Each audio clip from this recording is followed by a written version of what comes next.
Je ne suis pas le messager de la destruction. Je suis un simple héros de la renaissance cosmique. Notre mission n'est pas de semer le chaos, mais d'accueillir avec béatitude l'évolution inéluctable qui nous attend tous. L'humanité est insignifiante, d'une misérable faiblesse. Notre existence n'est qu'un soupir éphémère porté par les vents cosmiques. Et seul l'éveil de Cthulhu transcendra notre pitoyable existence. D'un seul acte bouleversant, nous pouvons renverser les fondements mêmes de l'univers. Réveillons Cthulhu, car il sera le catalyseur d'une cascade d'événements qui transmueront le cosmos, faisant place à un nouvel ordre des choses. La voie que nous suivons est dangereuse, semée d'embûches, et pourtant c'est la seule quête digne de nos efforts. Je vais forger une destinée qui transcendra les limites du monde matériel jusqu'aux confins même du cosmos. La peur, cette sensation qui émane du tréfonds de notre être pour nous rappeler à notre triste et futile existence. Quand elle est utilisée par un grand prêtre de Cthulhu comme moi, la peur peut s'avérer être la plus redoutable et la plus efficace des armes pour contrôler de nouveaux disciples.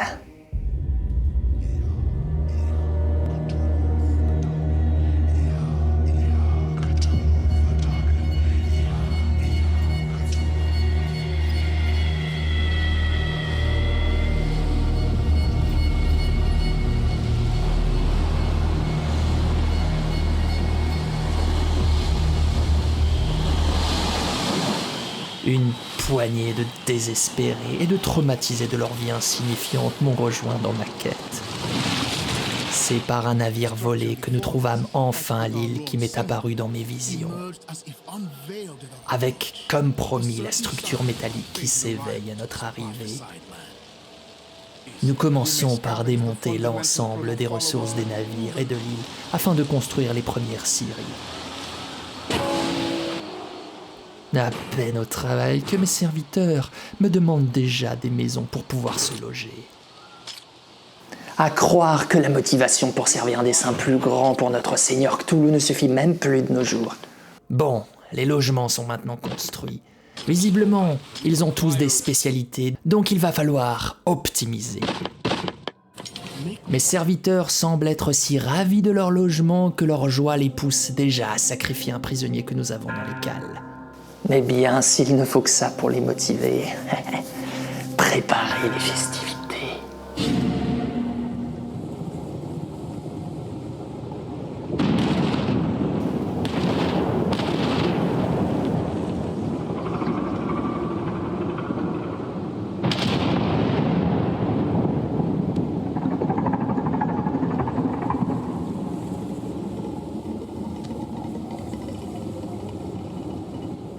Il semble que nous ayons réveillé quelque chose.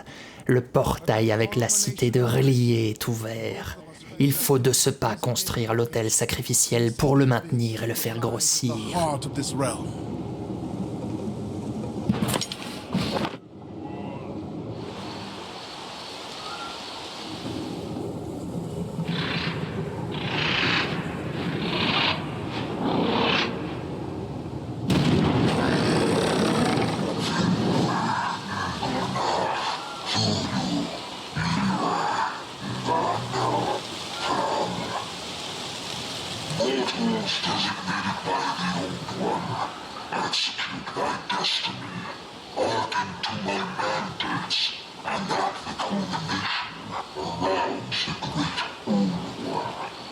Un rejeton de notre maître a répondu à l'appel et semble satisfait de nos progrès.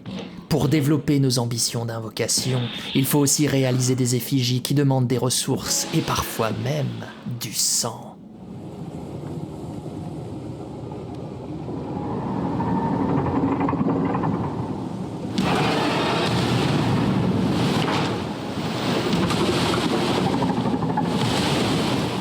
Une chance pour moi d'avoir toujours autant de volontaires.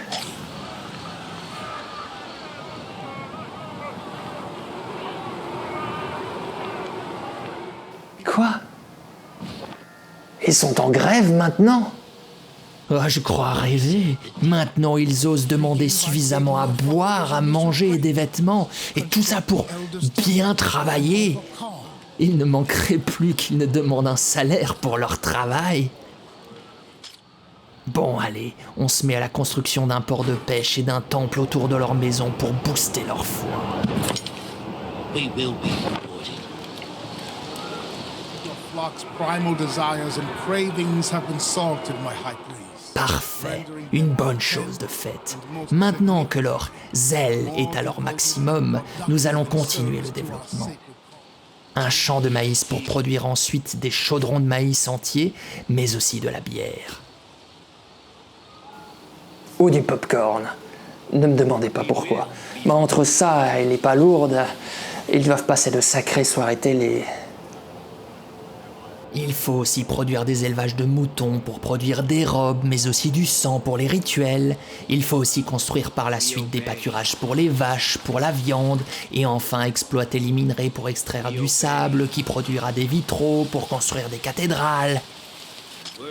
Enfin bref, nous sommes peut-être des cultistes, mais nous restons sur un système de production basé sur un capitalisme qui a fait ses preuves, avec une main-d'œuvre travailleuse et rigoriste. Oh, je n'ai aucun mérite, je ne fais que m'inspirer des meilleurs. Vous ne me croyez pas ? Eh bien, on a même réussi à reproduire le système de classe sociale en rendant la bière et la viande accessibles uniquement pour les serviteurs les plus zélés. Bon, pour éviter que ce soit trop voyant, je leur ai donné des grades, bien sûr. Initiés, acolytes et disciples. Comme quoi, c'est dans les meilleurs systèmes qu'on produit les meilleurs rituels. Sur la même lancée, je construis une salle pour les cérémonies dans le but de galvaniser la ferveur de mes ouailles.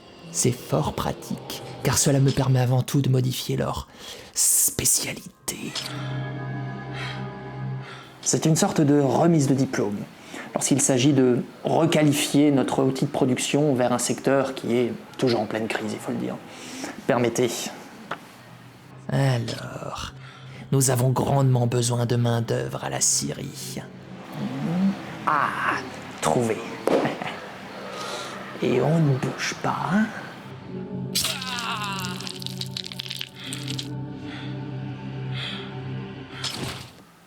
Oups. Je crois que j'ai ripé sur une artère. Oh, je me retrouve avec une spécialisation complètement inutile. Bon, tant pis, au moins ça lui laissera un souvenir.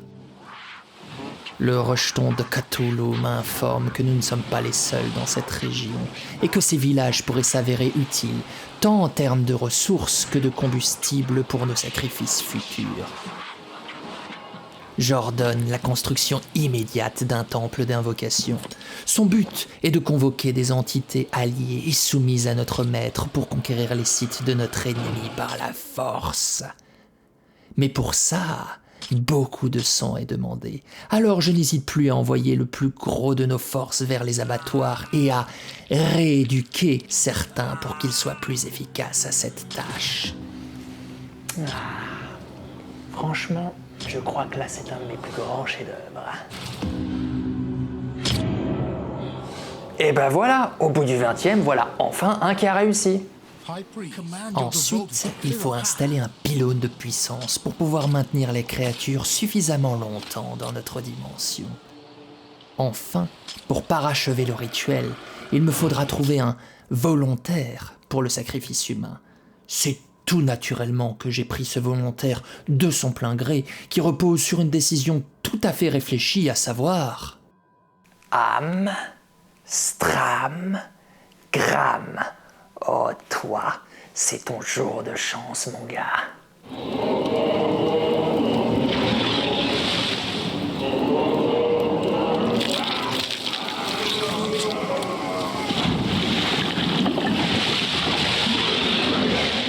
Je lâche l'horreur sur nos ennemis qui, malgré leurs quelques défenses, n'a aucun mal à en venir à bout et se retrouve englouti par cette monstruosité. La colonie est désormais mienne. Les infidèles sont en déroute, les incendies font rage et les hurlements produisent la plus belle des symphonies dans la nuit. Mes fidèles attendent patiemment mon commandement et il m'incombe de décider de la suite des événements. Après avoir mûrement réfléchi, j'ordonne de massacrer tous les indigènes au nom du Dieu et ne garder en vie que ceux potentiellement utiles à notre cause. Que son nom soit le dernier mot qu'entendent ces infidèles. C'est la décision la plus équilibrée pour obtenir de la faveur de mon maître et également d'obtenir une nouvelle main-d'œuvre. Il faut savoir faire preuve de modération et de sagesse. Vous n'oublierez pas l'enfant qui se cache là-bas, hein? Conscience professionnelle.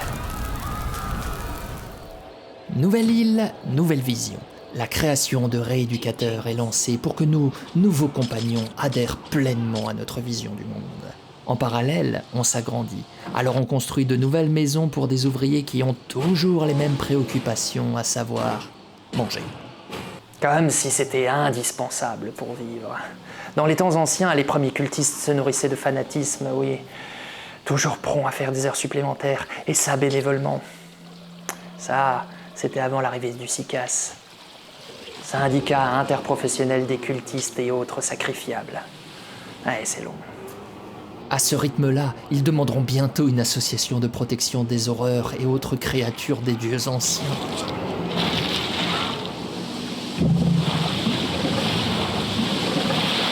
Dans le même temps, un phare est construit pour guider nos fidèles en arrivant par bateau. Mon maître envoie à certaines âmes perdues les mêmes visions pour pouvoir nous trouver et renforcer notre communauté. Il faut dire que nous avons besoin de sang pour remplir notre objectif.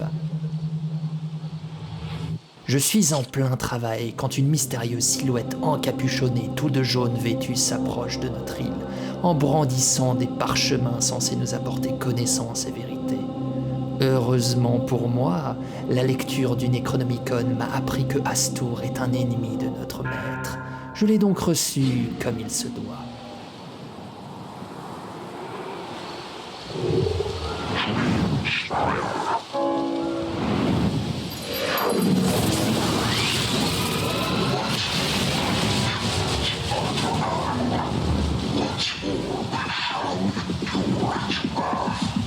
What dread is unfolding?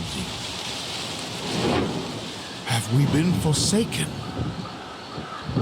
Our master's patience wanes. Heed my commands, lest you wish to forfeit your puny minds. Ah, la flèche onirique.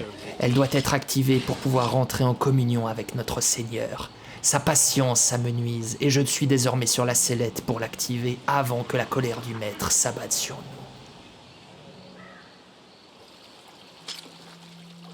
Je lance de nouveaux sacrifices pour envoyer les nouvelles bêtes à l'assaut de la mer afin de collecter les pierres sacrificielles nécessaires pour son activation.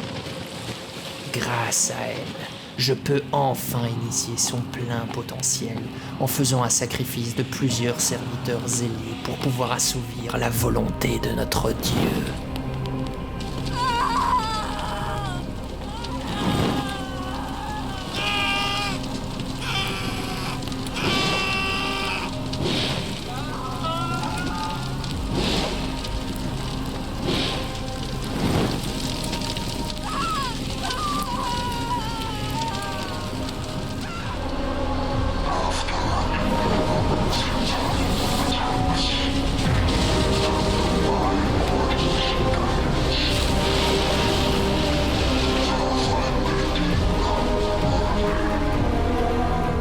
Des domaines lointains attendent maintenant notre conquête, et je vous révélerai la voie.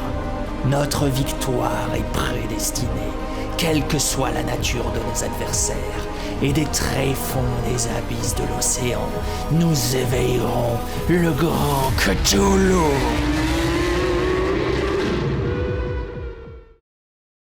Findlui Ngunaf Klulu Ria Ganapur Star